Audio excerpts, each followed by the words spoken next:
ஓம் முருகா போற்றி போற்றி. என் அன்பு குழந்தையை, என் அப்பன் முருகனே போற்றி போற்றி என்று பதிவிடு. நிச்சயம் நாளை மாத பிறப்பில் உனக்கு ஒரு திருப்பம் கிடைக்கும், அற்புதம் நடக்கும், உனக்கானது நடக்கும். என் அப்பன் முருகனே போற்றி போற்றி பதிவிடு தங்கமே. நாளைய விடியல் உனக்கானதாக இருக்கும். என் செல்வமே, நிர்ணயிக்கப்பட்ட வாழ்க்கை நீயோ நானோ நினைப்பதால் எதுவும் இங்கு மாறாதுதானே. நடப்பது நடந்தே தீரும் தானே. இதில் தப்பிக்கப் போவதில்லை, யாருமே தப்பிக்க முடியாது. என்ன சொல்ல வருகிறேன் உன் முருகன் என்று தெரிகிறதா? உன் நேரத்தை வீணாக்கக்கூடாது. நீ வீணாக்கும் ஒவ்வொரு நொடியும் உன்னை வறுமைக்குள் தள்ளிவிடும். நேரம் முக்கியம் என்று உன் முருகன் சொல்கிறேன். நேரத்தை பயன்படுத்திக்கோ. நிச்சயமாக நேரத்தை பயன்படுத்தினால் உன் வாழ்க்கையில் அடுத்தடுத்த கட்டத்திற்கு சென்று கொண்டே இருப்பாய். ஆனால் இப்போது நீ உன் குடும்பத்தை பார்க்காமல் ஓடி ஓடி உதவி செய்து கொண்டே இருக்கிறாய். உதவி செய், தப்பில்லை. ஓடி ஓடி உதவி செய்யும் வரைதான் எல்லோராலும் மதிக்கப்படுவாய் என்று உனக்கு தெரிகிறது. ஆனால் ஒரு முறை மறுத்துப்பார், அடுத்து என்ன சூழல் நடக்கும் என்று உனக்கு தெரியும். எதையும் ரொம்ப பெருசாக யோசிக்காதே, ரொம்ப யோசிக்காதே தங்கமே. தன்மானத்தோடு வாழ்கிறேன் என்று பெருமைப்பட்டு வாழ்ந்துக்கோ. மகிழ்ச்சி என்றாலும் துக்கம் என்றாலும் எல்லாத்தையும் அனுபவிச்சுக்கோ. எல்லாத்தையும் அனுபவிக்க பழகிக்கிடணும். ஏன்னா இங்கு நீ வாழும் வாழ்க்கை எதிர்பார்ப்பு இல்லாத வாழ்க்கையும் இல்லை, எதிர்பார்ப்பதெல்லாம் வாழ்க்கையில் கிடைப்பதும் இல்லை. உன் அன்பு அனைத்தையும் அழகாக காட்டிக்கொண்டிருக்கிறது. உன் நம்பிக்கை எல்லாத்தையும் நல்லதாக காட்டிக்கொண்டிருக்கிறது. உன் உழைப்பு அனைவருக்கும் உயர்வாக காட்டிக்கொண்டிருக்கிறது. எதையும் சாதிக்கும் மனமும் நிலையாக நின்று ஜெயிக்கும் உறுதியும் உன்னிட்ட இருக்கிறது. நான் சொல்வது புரிகிறதா? உன் கனவு வேண்டுமானால் தூக்கத்தை கலைக்கலாம், ஆனால் உன் கனவே தூக்கத்தால் கலைந்து விடக்கூடாது. நான் சொல்வதை நல்லா கேட்டுக்கோ.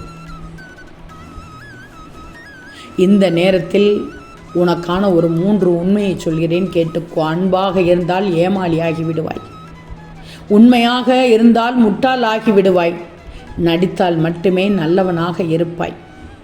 அப்படிப்பட்ட சூழல்தான் இங்கு நடந்து கொண்டிருக்கிறது.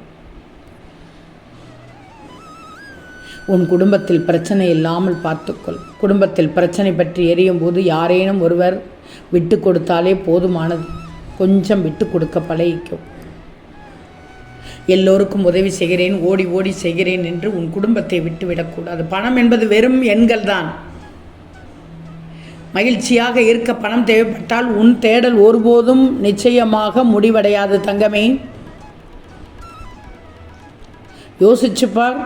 முந்திக் கொண்ட முதல் செங்கல் கோவிலின் அடித்தளத்தில் நின்றுவிடும், ஆனால் காத்திருந்த கடைசி செங்கல் தான் கலசம் தொடும். இந்த நேரத்தில் உனக்கு சாதிப்பது அவசியம். அதற்கு தேவையானது பொறுமை மட்டும்தான். நியாயம் கூட ஆளுக்கு தகுந்தாற்போல் தான் மாறுபடும். பிடித்தவர் என்றால் ஒரு நியாயம் என்று, பிடிக்காதவர் என்றால் ஒரு நியாயம் என்று. நீ இதை உன் குடும்பத்தில் கூட பார்ப்பாய், உன் சுற்றத்தில் கூட பார்ப்பாய், உன் நட்பிலும் கூட பார்ப்பாய். ஏன், நீ வாழும் இடத்திலிருந்தே பார்ப்பாய். உன் மனதுக்குள் என்ன நினைத்து வாழணும் தெரியுமா? வேண்டாம் என்று தூக்கி எறிந்தவர்கள் முன்னாடி கெத்தா வாழ்ந்து காட்டு. நீ தூக்கி எறிகிற குப்பை இல்லை, தூக்கி கொண்டாடும் கோப்பை என்று வெற்றிகரமாக வாழ்ந்து காட்டு. வாழ்க்கை ஒரு புள்ளி போலத்தான். உன் கவலையை மறந்து முன்னேறினால் அது துவக்க புள்ளி. அந்த கவலையிலேயே மூழ்கிவிட்டால் அது முற்றுப்புள்ளி. வாழ்க்கையை கவலையின்றி வாழ பழகிக்கும். வாழ்க்கையை உனக்கு எவ்வளவோ எத்தனையோ விதத்தில் சொல்லி இருக்கிறேன். ஒரு சில நேரங்களில் ஒரு சில இடத்தில் ஏமாறி விடுகிறாய். ஆனாலும் பல நேரங்களில் நீ ஏமாறுவதற்கு காரணம் உன் முகத்திற்கு முன் யார் உண்மையாக இருக்கிறார்கள், முதுகுக்கு பின்னால் யார் நிஜமாக இருக்கிறார்கள் என்பது தெரியாமல் போய்விடுவதால் தான் ஏமாற்றப்பட்டு விடுகிறாய்.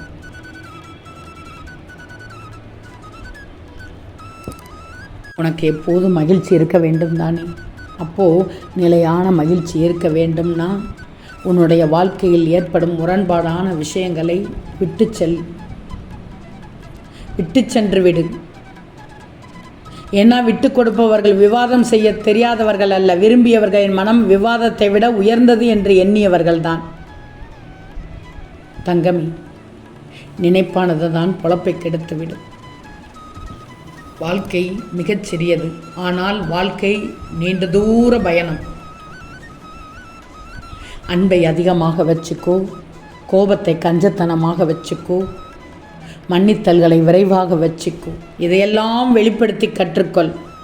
நிச்சயம் நீ வாழும் வாழ்க்கை அழகாக இருக்கும். நீ செய்யும் செயல்கள் எல்லாம் உன் நிழல் போல உன்னை தொடர்ந்து வந்து கொண்டே இருக்கும். அது நல்லதாக இருந்தாலும் சரி, கெட்டதாக இருந்தாலும் சரி. நீ ஒரு துன்பத்திலோ துயரத்திலோ இல்லை பெரிய துரோகத்திலோ தளர்விட்டு இருக்கும்போது மற்ற மனிதனுடைய அன்பைத்தான் வேண்டியும் விரும்பியும் நம்பிக்கொண்டிருக்கிறாய்.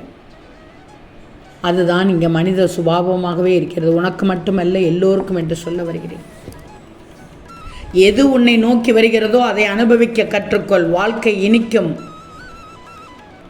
ஏன்னா அவசரத்துக்கு ஏற்றாற்போல் இங்கே எதுவும் நடக்காது. சீக்கிரத்தில் கிடைப்பது சிறப்பாகவும் இருக்காது, தெரிஞ்சுக்கோ. எதுவும் கையில் கிடைப்பதற்கு முன்பே கனவு காணாது. ஏன்னா எங்கள் கையில் இருப்பவை எல்லாம் நிரந்தரமா? இல்லையே.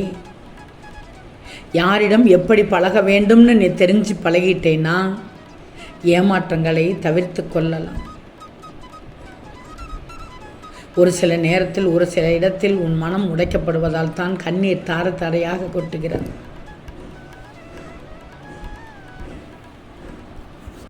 இப்போது நீ வாழும் சிறப்பான வாழ்க்கையை புரிஞ்சுக்கோ. நீ வாழ்வது சிறப்பான வாழ்க்கைதான்.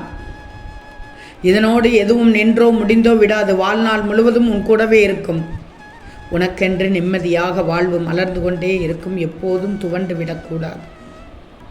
உன் மனம் இருக்கும் வரை எந்த நிலையிலும் விரக்தி அடையாது. யாருடைய உழைப்பிலும் நீ வாழவில்லை. சிறிதாக இருந்தாலும் அது உன்னுடையது என நினைச்சுக்கோ. சின்ன செயல்கள் அனைத்திலும் மாபெரும் கோபுரமாக மாறும் நிலை உன்னை தேடி வரும். இந்த முருகனின் வார்த்தைகள் பொய்யாகாது. இதை நினைவில் வச்சுக்கோ. உன் நிலை மாபெரும் உயரத்தை நிச்சயமாக அடையும். நாளை மாதப்பிறப்பு முதல் உனக்கானது நடக்கும். நாளை உனக்கு நல்ல நாள். அதனால் தான் என் பேச்சு உன்னை நோக்கி வந்து உன்னை கேட்க செய்து கொண்டிருக்கிறது. உனக்கான நாள் நாளைய நாள்.